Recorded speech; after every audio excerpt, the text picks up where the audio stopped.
Vou apresentar 7 motivos do porquê que eu acho que as organizações tradicionais não conseguem entender a atual revolução digital. Revoluções cognitivas são fenômenos macrohistóricos e todo o paradigma estratégico trabalha na microhistória. Não é de hoje que nós temos mudanças nas mídias dentro da macrohistória.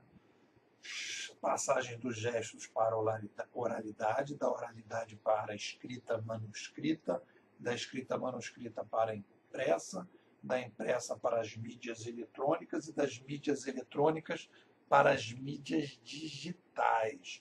Então, se a gente está vendo que hoje nós temos a introdução de novas mídias na sociedade, nós temos que entender que esse fenômeno tem uma história, tem um passado, e a gente precisa compreender esse passado para entender quais foram as mudanças que aconteceram no modelo de administração da sociedade, no ambiente social, político, econômico, nas relações pessoais, nas relações das pessoas, nas relações entre as regiões, quando aconteceram mudanças de mídia no passado. As pessoas querem continuar trabalhando com estratégia da microhistória, analisando pequenas mudanças que estão acontecendo, quando a gente está vivendo hoje uma macro mudança. Só uma perspectiva de macrohistória, uma análise de séculos, de milênios, analisando o próprio ser humano, a história dos sapiens, que está entrando num processo de mudança na sua base, é que nós vamos entender, começar a entender a atual revolução digital. Uma mudança dessa dimensão só ocorreu há 70 mil anos, não é à toa o estranhamento. Quando a gente vai caminhar para a macrohistória, nós vamos perceber que nós estamos diante da chegada de uma nova linguagem disruptiva, porque a passagem dos gestos para a oralidade há 70 mil anos foi uma passagem de uma linguagem disruptiva.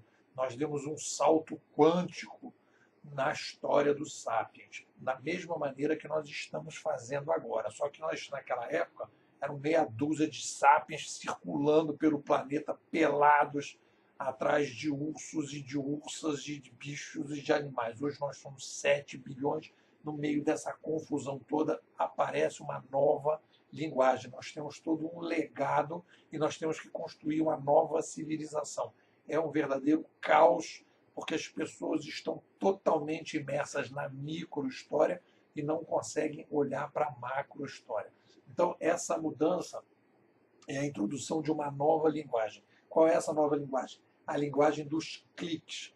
É essa linguagem que permite que você tenha um Uber com 5 mil, 10 mil, 20 mil, 30 mil motoristas, sem nenhum gerente, que as pessoas possam alugar o seu apartamento, a sua casa, o seu quarto, tendo uma confiança em desconhecidos, que as pessoas possam comprar bateria de celular no interior do Piauí e ter confiança que aquele cara vai entregar essas baterias. Tudo isso tem a ver com a terceira linguagem, a linguagem dos cliques. Organizações foram estruturadas dentro da gestão que está em estágio terminal. A base do modelo de administração dos sapiens é a linguagem. Em torno da linguagem, nós estruturamos o modelo de administração.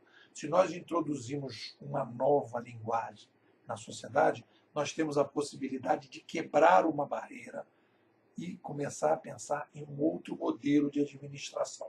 Quando você compara uma cooperativa de táxi com o Uber, são dois modelos de administração dos sapiens diferentes.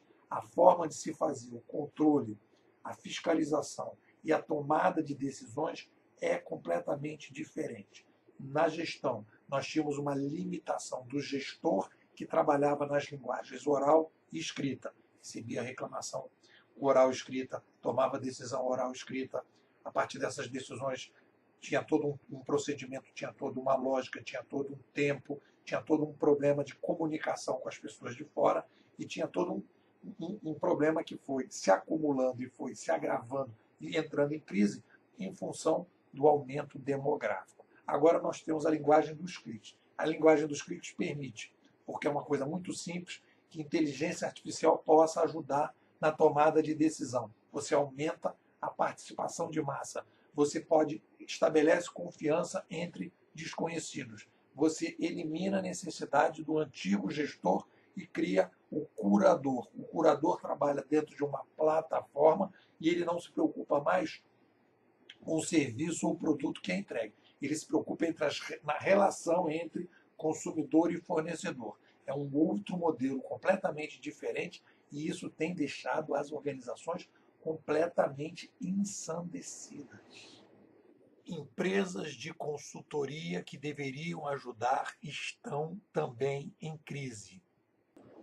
Quando eu converso com pessoas que trabalham em empresas de consultoria de negócios tradicional, o que eu percebo? Eu percebo que a estrutura dessas organizações, toda ela está estruturada também na gestão. O paradigma que as pessoas estão trabalhando continua sendo o mesmo paradigma.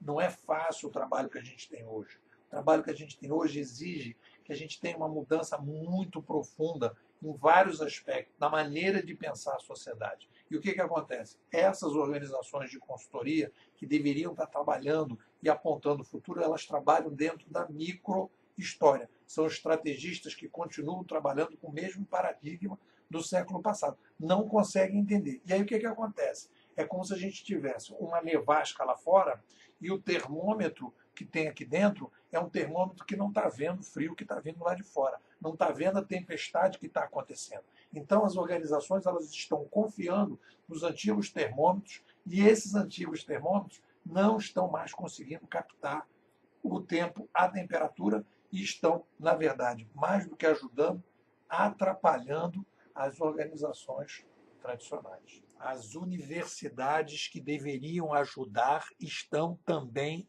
em crise. Por que a universidade está em crise? A universidade está em crise porque ela trabalha com a gestão e não com a curadoria. As revistas acadêmicas hoje são revistas da gestão, da linguagem passada. Muitas universidades falam, nós estamos digitalizando tudo, nós queremos a ciência aberta, queremos publicar tudo, desde que continue um editor pegando aqueles artigos, aprovando o conselho editorial, os pareceristas que vão analisar, etc. Isso tudo tem a ver com gestão, isso tudo tem a ver com as linguagens oral e escrita que a gente teve até a chegada do digital. O que a gente precisa construir hoje são plataformas digitais participativas para que as pessoas possam produzir conhecimento e que esse conhecimento seja avaliado pela própria sociedade. Todo o conhecimento, todo o artigo seja produzido diretamente, as pessoas não precisam pedir autorização para ninguém. E a partir daí as pessoas... Tem uma frase do nosso amigo Clay Shirk que ele dizia que no passado a gente filtrava para publicar. Hoje nós temos que publicar para filtrar. Então, esse filtro vai acontecer depois. As pessoas vão dar estrelinhas, as pessoas vão dar avaliação, as pessoas vão poder dizer o que está interessante, o que não está, as pessoas vão poder comentar. Você vai ampliar em muito os pareceristas. Os pareceristas serão, às vezes, pessoas que estão vivendo o problema que aquele artigo está tentando analisar. E aí, a partir daí, a gente vai deixar de ter uma universidade como a gente tem hoje, que é uma universidade que está completamente alheia ao que está acontecendo na sociedade. Então, este é o problema hoje das universidades. E o que acontece? Quando as organizações tradicionais pedem socorro para as universidades reforçam dizendo, não, está tudo bem, está tudo tranquilo, as coisas todas vão caminhar dentro de uma continuidade. E essa continuidade, quando a gente vai ver, é um abismo em que as pessoas estão caindo lá embaixo.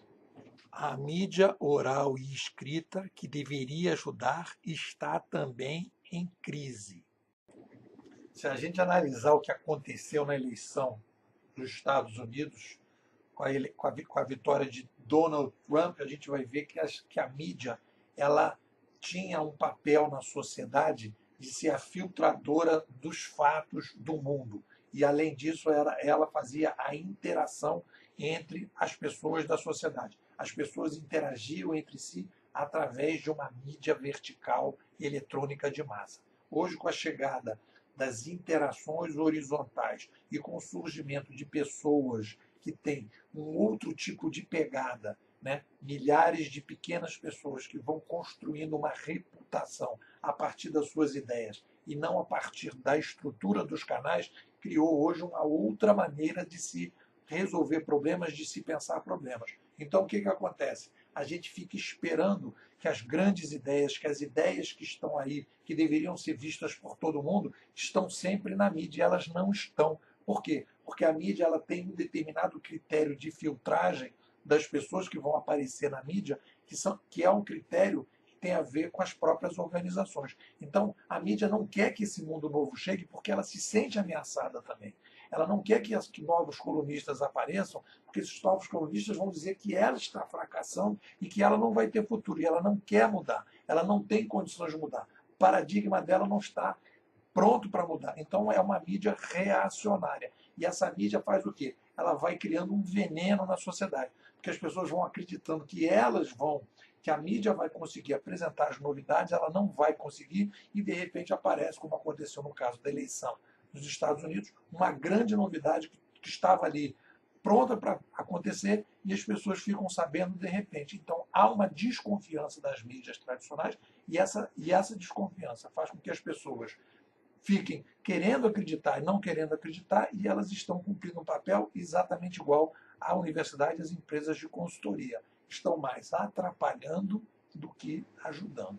As pessoas estão na fase da negação, que é extremamente perigosa, pois a nova geração não vive a mesma crise. A crise das organizações tradicionais é algo completamente normal. Nós estamos vivendo hoje uma mudança de um determinado paradigma que as organizações não estão preparadas para entender. Mas o que a gente tem que se conscientizar? A gente tem que se conscientizar o seguinte, que se a gente continuar olhando para tudo que a gente costumava olhar, se a gente continuar acreditando para tudo que a gente costumava acreditar, se a gente acha que vai resolver, num momento tão disruptivo do mundo, com as mesmas vacinas que a gente tinha, que a gente vai pegar uma verruga e que a gente vai passar um creminho nessa verruga, que não é uma verruga, é uma coisa que vai mudar completamente a sociedade, e achar que aquilo vai resolver, a gente não vai conseguir fazer com que as coisas aconteçam. As pessoas têm que ter a cabeça aberta, as pessoas têm que se abrir para novas ideias, novos pensadores, tem que ir na internet, tem que olhar para coisas que ela não estava acostumada, ela tem que passar a ouvir pessoas que estão falando aqui na internet. Várias pessoas estão falando coisas na internet e as pessoas não ouvem. Por quê? Porque as pessoas ficam esperando que os canais tradicionais digam a novidade. Elas têm que entender que esses canais tradicionais estão, como ela, num processo de negação. E esse processo de negação, não adianta você tapar um determinado tipo de terremoto e dizer, não, esse terremoto não vai acontecer porque eu vou mudar aqui o termômetro dos terremotos. Não adianta. Você tem que procurar novos termômetros, você tem que procurar novas pessoas, você tem que procurar novas fontes, você tem que procurar novas formas de pensar.